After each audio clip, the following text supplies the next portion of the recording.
আসসালামু আলাইকুম। বুয়েট, মেডিকেল, ঢাকা বিশ্ববিদ্যালয় ৩টাতেই যদি কেউ ভালো করতে চায় তাহলে তাকে প্রথম বর্ষ থেকেই কিছু স্টেপ ফলো করতে হয়, কিছু ট্যাকটিক ফলো করতে হয়। যদিও অ্যাডমিশন অনেকটা ভাগ্যের উপর নির্ভর করে, তাও কিন্তু এই ৬টা স্টেপ ফলো করলে মোটামুটি বলা যায় তার প্রিপারেশন অনেকটা এগিয়ে থাকে এবং তার সম্ভাবনাটাও অনেক বেড়ে যায়। দেখো, এই ৩টা জায়গায় ভালো তারাই করবে যাদের সকল বিষয়ে দক্ষতা অনেক ভালো মতো থাকে। কাজেই শুরু থেকে সকল বিষয়ে সমান দক্ষতা অর্জন করতে হবে। তার মানে অনেক পড়াশোনা করতে হবে। এজন্য শুরু থেকে রেগুলারিটি মেইনটেইন করতে হবে। তাই আমাদের প্রথম স্টেপ হলো রেগুলারিটি এখন থেকে মেইনটেইন করা, ডিসিপ্লিন মেইনটেইন করা। এখন বলতেই পারো, ভাই এটা তো আমরা জানি, আমরা বুঝি যে শুরু থেকেই পড়তে হবে। কিন্তু আমরা তো রেগুলারিটি বা ডিসিপ্লিন মেইনটেইন করতে পারি না। তাহলে কি করা যায়? কিছু সিম্পল টিপস দেই। প্রথমত, তোমরা ডেইলি টাস্ক হিসাব করবা। ডেইলি টাস্ক অথবা উইকলি টাস্ক। এমন কিছু যেটা তুমি তোমার একটা প্ল্যানের মতো দেখাবে যে তোমার সামনের সপ্তাহে তোমার প্ল্যানটা কী বা সামনের দিনটায় তোমার প্ল্যানটা কী। এতে করে কি হয় যে তুমি সকালে ঘুম থেকে উঠেই কিংবা যে কোনো সময় তোমার সামনে একটা পরিষ্কার একটা দৃষ্টি দেখতে পাও, পরিষ্কার একটা রোডম্যাপ দেখতে পাও যে আমাকে এই জিনিসগুলো করতে হবে, এতক্ষণের মধ্যে করতে হবে, এতদিনের মধ্যে করতে হবে। তাহলে ওই ড্রাইভটা থাকে, পার্সোনাল একটা মোটিভেশন থাকে যে আমাকে এটা শেষ করতে হবে, শেষ করতে হবে। যেন ডিসিপ্লিন মেনটেন করাটা ইজি হয়। এটা করলে ডিসিপ্লিন মেনটেন হবে না, তোমার তো নিজে কাজ করতে হবে, কিন্তু সেটা অনেকটা ইজি হবে। এই জন্য এখন থেকেই তুমি ডেইলি অথবা উইকলি অথবা ৩ দিনের ৪ দিনের টাস্ক সেট করতে পারো যে আমি এতদিনের মধ্যে এগুলো শেষ করবো, এতদিনের মধ্যে এগুলো শেষ করবো। যদি তুমি কলেজে ক্লাস করো রেগুলার বা তোমার যদি কোনো কোচিং সেন্টার থাকে, সেক্ষেত্রে তো অনেক ইজি হয়ে যাচ্ছে। তাহলে তোমার প্রতিদিনের পড়াটা প্রতিদিন শেষ করাই তোমার টাস্ক। সো তুমি জাস্ট ট্রাই করো প্রতিদিনের পড়াটা প্রতিদিন শেষ করে ফেলতে, জমিয়ে না রাখতে। হ্যাঁ, মাঝে মাঝে তো জমে যাবেই, মাঝে মাঝে একটু ইনডিসিপ্লিন দেখা দিবেই, কিন্তু সেটা দ্রুত রিকভার করে ফেলো। এবং রাতে যখন ঘুমাতে যাবা তখন তোমরা একটা ডায়েরি মেনটেন করো। এখন থেকে একটা ডায়েরি না, একটা নোট খাতা নাও, কিংবা ডিজিটালি করতে পারো, ফোনের নোট অ্যাপে করতে পারো। সেটা কি হয়? সেটা হলো রাতেরবেলা জার্নাল করতে হবে। এটাও ডিসিপ্লিন মেনটেন করার একটা টিপস। জার্নাল করলে কি হয়, সারাদিনে তুমি কতটুকু টাইম ওয়েস্ট করছো, তুমি কতটুকু পড়ছো, তুমি কতটুকু প্রোডাক্টিভ ছিলা, সেটা ইজিলি বোঝা যায়। তুমি নিজেকে একটা জবাবদিহিতা করতে পারো। কাজেই একটা দিন যদি তোমার নষ্ট হয়, পরের দিনটা কাজ করার মোটিভেশন থাকে। এবং পরের দিনে তুমি কীভাবে প্ল্যান করবা, কীভাবে পড়াশোনা করবা, সেটা একটা প্ল্যানিং হয়ে যায়। আজকে যে ভুলগুলো করছো সেটা আগামীকাল তুমি করবে না, তাহলে তো হয়ে গেল। ডিসিপ্লিন মেনটেন করার আরেকটা সহজ উপায় হলো ঘুম থেকে উঠার পর পড়াশোনা করা। এখন তোমরা তো এটা অনেক শুনছো যে ভোরবেলা ঘুম থেকে উঠো, তারপরে ৫ ঘন্টা পড়ো, তাহলে সারাদিনের পড়া হয়ে যায়। কিন্তু দেখো, তোমরা জানো যে ভোরবেলা উঠতে হয়, এই হয়, ওই হয়। আমি সেই উঠতে চাচ্ছিই না, সেই তর্কে আমি যাবোই না। যখনই তুমি ঘুম থেকে উঠো, ঘুম থেকে উঠার পর মাথাটা অনেক ফ্রেশ থাকে। ভোরবেলা উঠলে তো অনেক ভালো। তাও যখনই উঠো, ঘুম থেকে উঠার পরই ১ ঘন্টা ২ ঘন্টা পড়াশোনা করার চেষ্টা করো। পড়াশোনাটা অনেক আগায় থাকবে। তোমার ডেইলি এই ডিসিপ্লিনটা মেনটেন করা, ডেইলি টার্গেট ফিল আপ করাটা অনেক ইজিয়ার হয়ে যাবে। বুঝতে পেরেছ? কাজেই সকালবেলা ঘুম থেকে উঠে পড়াশোনা করার চেষ্টা করো। সপ্তাহে ১ দিন রাখবা যেই দিনটাতেই পড়াশোনা করছো না। এই দিনটা শুক্রবার হতে পারে বা যেকোনো দিন হতে পারে। এই দিনটা তুমি জাস্ট রিল্যাক্স করবা, চিল করবা, একটু জীবনের চিন্তাভাবনা করবা। রেস্ট নেওয়াটাও ইম্পর্টেন্ট একটা জিনিস। এবার আসো আমাদের স্টেপ নাম্বার 2। আমরা তো পড়তে হবে রেগুলার, এটা জানি। কিন্তু কোনটা কতক্ষণ পড়বো, এই প্রশ্নটা অনেকবার আসে। দেখো, আমাদের উচ্চ মাধ্যমিকে যে বিষয়গুলো আছে সেগুলোকে আমরা ৩টা গ্রেডে ভাগ করতে পারি। 1 স্টার, 2 স্টার এবং 3 স্টার। তো এগুলো কি বোঝায়? 1 স্টার যেগুলো সেটা হলো বাংলা, 2 স্টার হলো ইংলিশ এবং আইসিটি, এবং 3 স্টার যেগুলো সেগুলো হলো তোমার সায়েন্সের যে সাবজেক্টগুলো আছে, physics, chemistry, higher math, biology. যেগুলো 1 স্টার সেগুলো চেষ্টা করবা সপ্তাহে অন্তত যেন ১ দিন তোমার ওটা পড়া হয়। কাজেই বাংলা তোমার সপ্তাহে অন্তত ১ দিন পড়তে হবে। বাংলা কেন পড়তে হবে? এর কি কোথাও অ্যাডমিশনে আসে? পরীক্ষার আগে পড়লেই তো হয়ে যায়। অ্যাডমিশনে আসে যদি অনেকে অ্যান্সার করে না। তবে দেখো, এইচএসসিতে ভালো করাটা কিন্তু খুবই ইম্পর্টেন্ট। তোমার পার্সোনাল মোটিভেশন বলো, কনফিডেন্স বলো, যাই বলো। তোমার মনে হতে পারে যে আমি এইচএসসির আগে পড়বো, কিন্তু বাস্তবতা হচ্ছে ওই সময় গিয়ে অনেকটা ডিপ্রেশনে পড়ে যায় অনেকে। শেষ সময় গিয়ে দেখে আসলে অনেক পড়া তো এখানে, এত পড়া কীভাবে শেষ করবো? তাতেই মোটিভেশন ল্যাক করার এবং কনফিডেন্স লো হয়ে যাওয়ার খুব সম্ভাবনা থাকে। এই জন্য শুরু থেকেই সপ্তাহে ১ দিন তো পড়াই তো যায়, সপ্তাহে ১ দিন একটু পড়াশোনা করো, তাহলে দেখবা বাংলা নিয়ে কোনো সমস্যাই হচ্ছে না। তাহলে যে 2 স্টারগুলো আছে, ইংলিশ এবং আইসিটি, এগুলো চেষ্টা করবা প্রত্যেকটা সপ্তাহে ২ দিন করে পড়ার। সপ্তাহে ২ দিন দিতে হবে, কারণ এখানে অনেক টেকনিক্যাল জিনিসপত্র আছে। আইসিটিতে অনেক ম্যাথ আছে, প্রোগ্রামিং আছে, বুঝার জিনিসপত্র আছে, প্র্যাকটিসের জিনিসপত্র আছে। ইংলিশে তো আমরা অনেকে দুর্বল থাকি, গ্রামার আছে, রিটেন পার্ট আছে, আমাদের মেইন বুক পড়তে হয় এক্ষেত্রে। কাজেই এখানে সপ্তাহে ২ দিন কিন্তু দেওয়াই যায়। কতক্ষণ দিবা? ১ ঘন্টা, ২ ঘন্টা, ১.৫ ঘন্টা, ৩ ঘন্টা, তোমার বিষয়। তোমার যতক্ষণ পড়াটা কমপ্লিট না হচ্ছে, প্রতিদিনের পড়াটা শেষ না হচ্ছে, ততদিন তুমি প্রতিদিনের জন্য বা সপ্তাহে ২ দিনের জন্য এই দুটো সাবজেক্ট পড়বা। ঠিক আছে? কতক্ষণ পড়বা সেটা ভ্যারি করছে। কিন্তু 2 দিন পর বসতেই হবে অন্তত। না হলে তোমার শেষ মুহূর্তে গিয়ে অনেক চাপ পড়ে যাবে। এত চাপ তুমি আসলে হ্যান্ডেল করতে পারবা না। এবং যে 3 স্টার বিষয়গুলো আছে, physics, chemistry, higher math, biology, এগুলো চেষ্টা করবা প্রতিদিন 2টা করে সাবজেক্ট পড়ার। অন্তত একটা করে পড়তে পারো তোমার সুবিধা মতো। এগুলো তোমার কন্টিনিউয়াসলি পড়তে হবে। চেষ্টা করতে হবে এগুলো যেন রেগুলার পড়ার মধ্যে থাকে। এখন দেখো, আমি যে বললাম সপ্তাহে 1 দিন ওটা পড়বা, সপ্তাহে 2 দিন এটা পড়বা, এটা চেঞ্জও হতে পারে। তুমি যে কলেজ ফলো করতেছো, তুমি যে কোচিং ফলো করতেছো, সেখানে তোমাকে হয়তোবা প্রতিদিনের কিছু পড়া দিচ্ছে। তোমাকে হয়তোবা সপ্তাহে 3 দিন ইংলিশ পড়াচ্ছে। যেটাই পড়াক না কেন, তোমার ভালো বুঝেই তো পড়াচ্ছে। সেটা তুমি চেষ্টা করবে প্রতিদিনের পড়াটা প্রতিদিন শেষ করে ফেলার। কিংবা 1 সপ্তাহে যতটুকু পড়া জমছে সেটা ওই সপ্তাহেই শেষ করে ফেলার। আর যারা নিজেরা পড়ছো, পার্সোনালভাবে পড়াশোনা করছো, অনলাইনে পড়াশোনা করছো, তারা আমি যেটা বললাম সপ্তাহে 1 দিন বাংলা, 2 দিন ইংলিশ আইসিটি মিলিয়ে মিশিয়ে পড়ার চেষ্টা করো। প্রতিদিন কয়টা বিষয় পড়বো? সায়েন্সের বিষয়গুলো যদি কথা আমি বলি, সায়েন্সের বিষয়গুলো তোমার প্রতিদিনই 2টা করে পড়তে হবে বা 1টা করে পড়তে হবে। চেষ্টা করবা ম্যাথের সাথে বায়োলজি কিংবা ফিজিক্সের সাথে কেমিস্ট্রি, দেখবা একটা ম্যাথামেটিক্যাল সাবজেক্ট এবং একটা মুখস্থ সাবজেক্ট পাশাপাশি রাখা, যেন একটা পড়তে পড়তে বিরক্ত হয়ে গেলে আরেকটা ধরতে পারো। ম্যাথ করতে করতে বিরক্ত হয়ে গেছো, একটু বায়োলজি পড়ে নিলা বা একটু কেমিস্ট্রি পড়ে নিলা। কেমিস্ট্রি বায়োলজি পড়তে পড়তে বিরক্ত হয়ে গেছে, একটু ফিজিক্স পড়ে নিলা। এরকম 2টা বিপরীত টাইপের সাবজেক্ট প্রতিদিনের জন্য সেট করবা। তাহলে বোরিংনেস সহজে আসবে না বা পড়াশোনাটা একটু বেশি এনজয়েবল হবে। প্রশ্নটা আসতেই পারে, প্রতিদিন কতক্ষণ পড়বো, প্রতিদিন কত সময় পড়বো? তোমার উপর ডিপেন্ড করে, নির্দিষ্ট কোনো কিছুই না। প্রতিদিনের পড়াটা বা প্রতি সপ্তাহের পড়াটা ওই সপ্তাহের মধ্যে শেষ করার জন্য ডেইলি যতক্ষণ পড়তে হয় তুমি ততক্ষণই পড়বা। কারোর জন্য বেশি হতে পারে, কারোর জন্য কম হতে পারে, এটা মানুষের উপর নির্ভর করতেছে। আমাদের 3 নাম্বার স্টেপ যেটা হলো স্পেসড রিপিটেশন। মনে হলো না আমি যে বললাম ইংলিশ আইসিটি সপ্তাহে 2 দিন করে পড়ো? কেন একদিন বসেই তারা 2 দিনের পড়া পড়ে ফেলতে পারতা না? 2 দিনের যে পড়া সেটা একদিন বসেই তো পড়ে ফেলা যাইতো, কিন্তু আমরা এমনটা করি না। আমরা চেষ্টা করি যত বেশি ভাগ ভাগ করে পড়া যায়। কেন?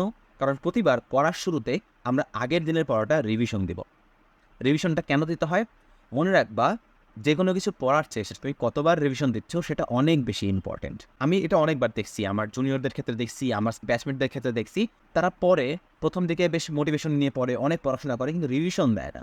একটা জিনিস পড়ে মনে করে এটা তো মনে থাকবে, এটা তো সহজ। আসলে কিন্তু মনে থাকে না। 3 মাস 4 মাস পর সে ভুলে যায়। তার আবার নতুন করে পড়তে হয়। তারপরে যে পরীক্ষার আগে যায় দেখে অনেক কিছু ভুলে গেছে, আবার নতুন করে পড়তে হয়। তার মানে একই পড়া তার 2 বা 3 বার করে পড়তে হচ্ছে। এজন্য পড়ার কোয়ালিটি বা পড়ার কোয়ান্টিটি এতটুকু থাকলেও তার অনেক পরিমাণ পড়তে হয়।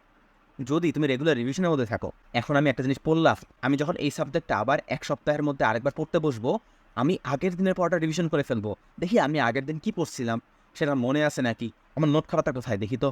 আচ্ছা এগুলো কি আমার মনে আছে? কি মনে আছে একটু মনে করার চেষ্টা করি। এভাবে যদি তুমি পড়ো, তাহলে তোমার প্রতিদিনের পড়াগুলি তোমার বারবার রিভিশন হচ্ছে, মাথার মধ্যে বারবার ঘুরে ফিরে আসতেছে, তোমার ভুলে যাওয়ার সম্ভাবনা কমতেছে। তাহলে কি হচ্ছে, তোমার ওই একই পড়া 2 বা 3 বার করে পড়তে হচ্ছে না, তোমার পড়ার পরিমাণটা অনেক কমে যাচ্ছে। অনেকে জিজ্ঞেস করে না, ভাই এরা সব জায়গায় ভালো করে, এরা আবার ক্লাব করে, এক্সট্রা কারিকুলার অ্যাক্টিভিটি করে, এত সময় কই পায়? এরা প্রতিদিন রিভিশন দেয়, প্রতিনিয়ত রিভিশন দেয়, যাতে যে কারণে এদের পড়াশোনাটা কমে যায়, এদের এক্সট্রা কাজ করার সময়টা অনেক বেড়ে যায়। আশা করি বুঝতে পারছো। তুমি যদি একটা গ্রাফ খেয়াল করো, এটা খুবই পপুলার একটা গ্রাফ, এটার নাম হলো দ্য ফরগেটিং কার্ভ। একটা মানুষ যেটা পড়ে সেটা খুব ইজিলি ভুলে যায়, খুব ইজিলি ভুলে যায়। এই যে ভুলে যাওয়াটা প্রতিরোধ করার জন্য কিছুক্ষণ পরপরই তাকে রিভিশন করতে হয়। রিভিশন করলে সে আবার ফুল স্টেপে চলে যায়, তার সব কিছু আবার মনে থাকে। আবার ভুলে যেতে শুরু করে, আবার রিভিশন, আবার ভুলে যেতে শুরু করে, আবার রিভিশন। একসময় এটা কনস্ট্যান্ট হয়ে মানুষের মাথায় গেঁথে যায়। কাজেই রিভিশন রিভিশন রিভিশন খুবই গুরুত্বপূর্ণ। যখনই সুযোগ পাবা, ঘুমের আগে রিভিশন দিবা। কোনো সাবজেক্ট পড়তে বসলে এই সাবজেক্ট আগের বার কী কী পড়ছিলা সেগুলো রিভিশন দিবা। মাস শেষে চেষ্টা করবা এই মাসে কী কী পড়ছো সব রিভিশন দেওয়ার।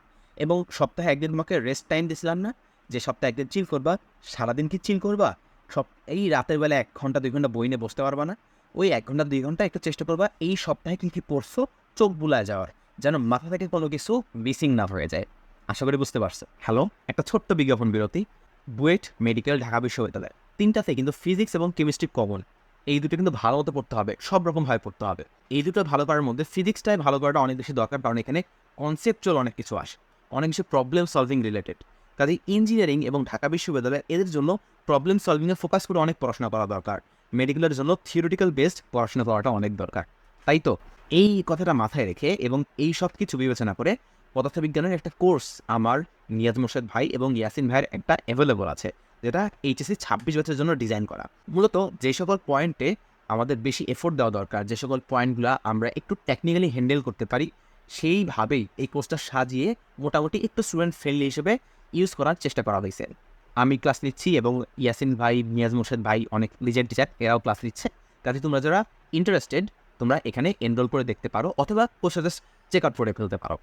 এনরোল করতে হবেই আমার কিছু না, ডেসক্রিপশনে বা কমেন্টে আমি লিঙ্ক দিয়ে দিচ্ছি। ঠিক আছে, বিরতি শেষ। আমাদের 4 নম্বর স্টেপ হলো প্রচুর পরিমাণে প্র্যাকটিস করা। Practice practice practice practice. এখন প্র্যাকটিস করার অনেকগুলো ওয়ে আছে, যেমন রিভিশন এক ধরনের প্র্যাকটিস, এটা বারবার মনে করার একটা প্র্যাকটিস। এটা তোমার সবচেয়ে বেশি কাজে লাগে যখন তুমি কেমিস্ট্রি কিংবা বায়োলজি পড়ো। এগুলো অনেক ইজিলি মানুষজন ভুলে যায়, অনেক বেশি তথ্য আছে। কাজে এটা বারবার পড়া, বারবার রিভিশন দেওয়া, এটা একটা প্র্যাকটিস। যত বারবার পড়বা, যত বারবার রিভিশন করবা, যত বারবার কোশ্চেন সলভ করবা, তত বেশি তুমি এটা মনে রাখবা, তত বেশি তোমার কম পড়তে হবে। এটা তোমার ব্রেনে ইজিলি মনে থাকবে যে একটা বিক্রিয়া একবার লেখছে, আর যে একটা বিক্রিয়া 60 বার লিখছে বা 60 বার পড়ছে, সেও সে ভালো পারবে। এই জন্য রিভিশনে ফোকাস করো। তবে যেগুলো ম্যাথামেটিক্যাল সাবজেক্ট আছে, যেমন হায়ার ম্যাথ, ফিজিক্স, এগুলো কি বারবার খালি অঙ্ক পড়বা? না, এগুলো খাতায় করতে হবে।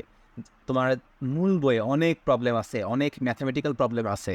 অনেকে বিভিন্ন গাইড করে, বিভিন্ন কোচিং সেন্টার থেকে প্র্যাকটিস শিট দেয় তাকে, যেখানেই পাবা তোমার যে অধ্যায়টা পড়া হয়েছে সেই অধ্যায়টা মনে রাখবা। ফিজিক্স এবং ম্যাথের ক্ষেত্রে অধ্যায়টার থিওরি রিভিশন করার চেয়ে সেই থিওরির অনেকগুলো ম্যাথ সলভ করা অনেক বেশি উপকারী, কারণ পরীক্ষায় তোমাকে ম্যাথই সলভ করতে হবে। তাতে ম্যাথ সলভ করে তোমার প্র্যাকটিসও হইলো, তোমার সেই ফর্মুলাগুলো, তোমার সেই থিওরিগুলো রিভিশনও হয়ে গেল, কনফিডেন্সও বিল্ড আপ হইলো। এই জন্য ফিজিক্স, হায়ার ম্যাথ যত বেশি সম্ভব যেখানে প্র্যাকটিস প্রবলেম দেখবা, তোমার মনে যদি এমন সন্দেহ আসে এই প্রবলেমটা হয়তো তোমার সমস্যা হলেও হতে পারে, ম্যাথটা করে ফেলবা, প্রবলেমটা সলভ করে ফেলবা। যদি একটা প্রবলেম দেখে তোমার মনে হয় আর এটা তো বাচ্চা প্রবলেম, এটা তো আমি এমনিই পারি, তুমি ওভার কনফিডেন্ট, তাহলে তুমি বাদ দিতে পারো। তবে সাজেস্ট করা হলো যত বেশি সম্ভব তত বেশি প্রবলেম সলভ করতে, যেখানে এই প্রবলেম পাও সলভ করে ফেলতে। এটা তোমার রিভিশনও হয়ে যাচ্ছে, তোমার প্র্যাকটিসও বাড়তেছে, তোমার ক্যালকুলেশন স্পিডও বাড়তেছে। বুঝতে পারছো? আর কেমিস্ট্রি, বায়োলজি বারবার বারবার করে পড়তে থাকবা। পড়তে বসলে আগের পরে রিভিশন করবা, আগের নোটগুলো দেখে নেবা, ইনশাল্লাহ ভালো করতে পারবা। আমাদের 5ম স্টেপ হলো ক্যালকুলেটর। দেখো, আমরা তো বুয়েট, মেডিকেল, ঢাকা বিশ্ববিদ্যালয় 3টা নিয়ে কথা বলছি। এর মধ্যে বুয়েট কিংবা যদি আরও ব্রডলি কথা বলো ইঞ্জিনিয়ারিং প্রিপারেশন, এটাতে ক্যালকুলেটর খুবই গুরুত্বপূর্ণ একটা ফ্যাক্টর। যার ক্যালকুলেটরের দক্ষতা যত বেশি, সে তত ভালো করতে পারে ইঞ্জিনিয়ারিং অ্যাডমিশনে, বা আরও স্পেসিফিকলি বলতে গেলে বুয়েট অ্যাডমিশনে। এই জন্য ক্যালকুলেটরে এখনই দক্ষতা অর্জন করো। কিছু পপুলার ক্যালকুলেটর আছে, এখন থেকেই কিনে ফেলো। যেমন তোমার 991 পাওয়ারের ক্যালকুলেটর তো লাগবেই, তুমি কিনতে পারো কেসিও 991 CW অথবা কেসিও 991 EX। এটা মার্কেট আউট, সহজে পাওয়া যায় না, অনেক বেশি দাম, ইউজুয়ালি মার্কেটে ডুপ্লিকেট পাওয়া যায়, এই জন্য এটা আমি আর রেকমেন্ড করছি না। এবং 3 নম্বরটা হলো কেসিও 991 ES+।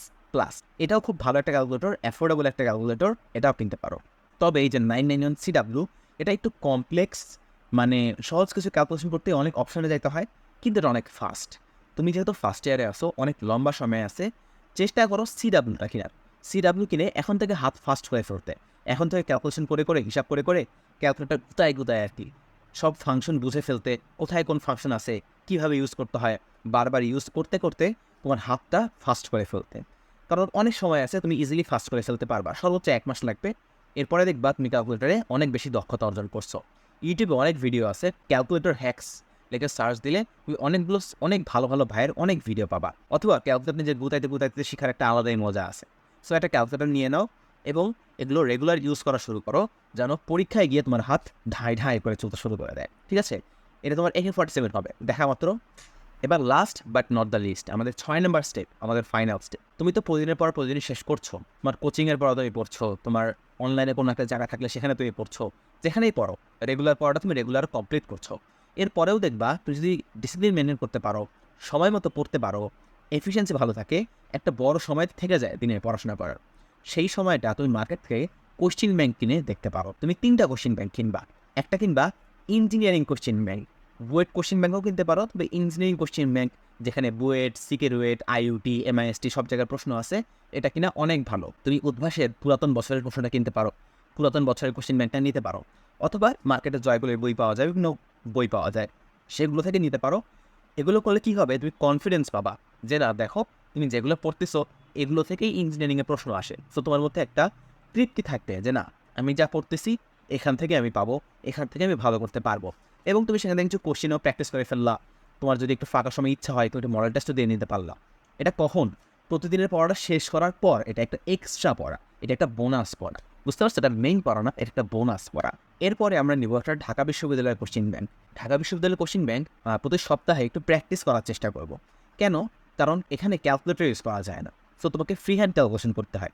এই জন্য ঢাকা বিশ্ববিদ্যালয়ের যে প্রশ্নগুলো আছে এগুলো আমরা নিব ফ্রি হ্যান্ডে ক্যালকুলেশন করার জন্য। এক্ষেত্রে অবশ্যই মনে রাখবা এই কোশ্চেন ব্যাংকগুলো তুমি চ্যাপ্টার ওয়াইজ নিবা। যারা একটা চ্যাপ্টার শেষ করার পর তুমি সেই চ্যাপ্টারের ওই কোশ্চেন ব্যাংকে কী কী প্রশ্ন আছে এক জায়গায় পাও, তাহলে প্র্যাকটিস করতে সুবিধা হবে, তোমার প্রশ্নের প্যাটার্ন বুঝতে সুবিধা হবে। বুঝতে পারছো? আশা করি বুঝতে পারছো।